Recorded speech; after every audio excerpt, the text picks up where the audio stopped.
PM Narendra Modi ने बीते दिनों हैदराबाद में हुई बीजेपी की राष्ट्रीय कार्यकारिणी की बैठक के दौरान पसमानदा मुस्लिमों के बीच जाने का ऐलान किया था। इसके लिए उन्होंने स्नेह यात्रा निकालने की भी बात कही थी।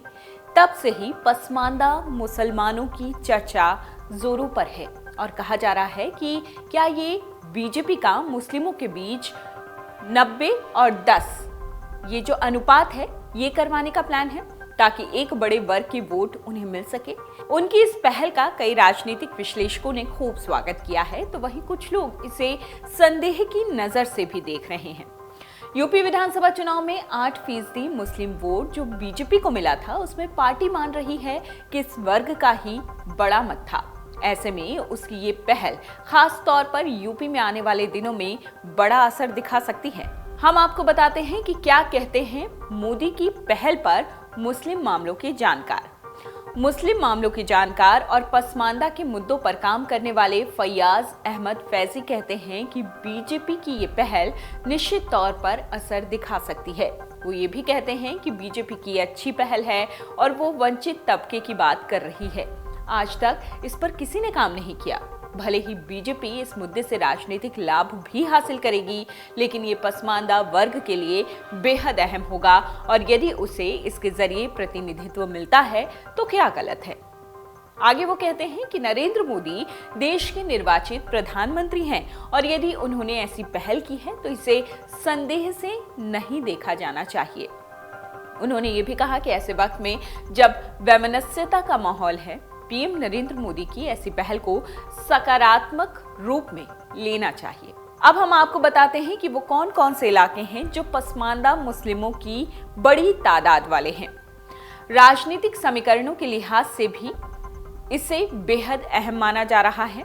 कहा जाता है कि उत्तर प्रदेश में अशराफ मुस्लिमों की आबादी 10% है, जबकि पसमानदा मुसलमान 90% तक हैं। खासतौर पर मुरादाबाद, अलीगढ़, मेरठ जैसे शहरों में उनकी बड़ी तादाद है, जो दस्तकारी से जुड़े मुस्लिमों की आबादी वाले इलाके हैं।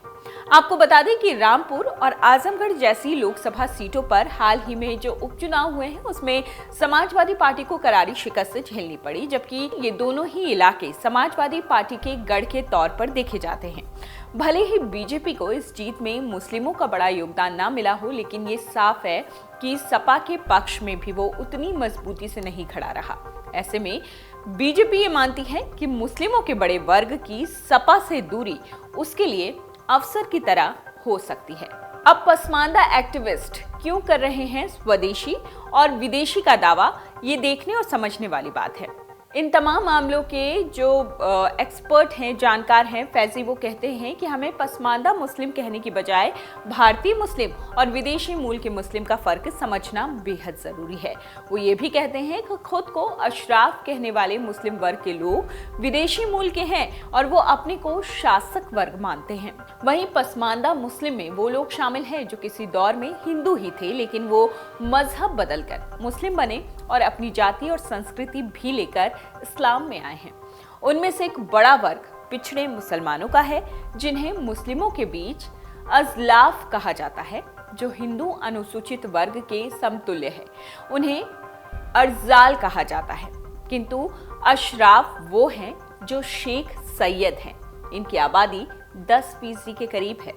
इन दोनों वर्गों को मिलाकर बने समूह को ही कहा जाता है पसमानदा। पसमानदा शब्द का फारसी में अर्थ होता है पिछड़ जाना, और बीजेपी का यही प्लान है कि जो पसमानदा मुस्लिम है उसे अपने वोट बैंक में तब्दील किया जाए ताकि आने वाले चुनावों में पार्टी को उसका लाभ मिल सके।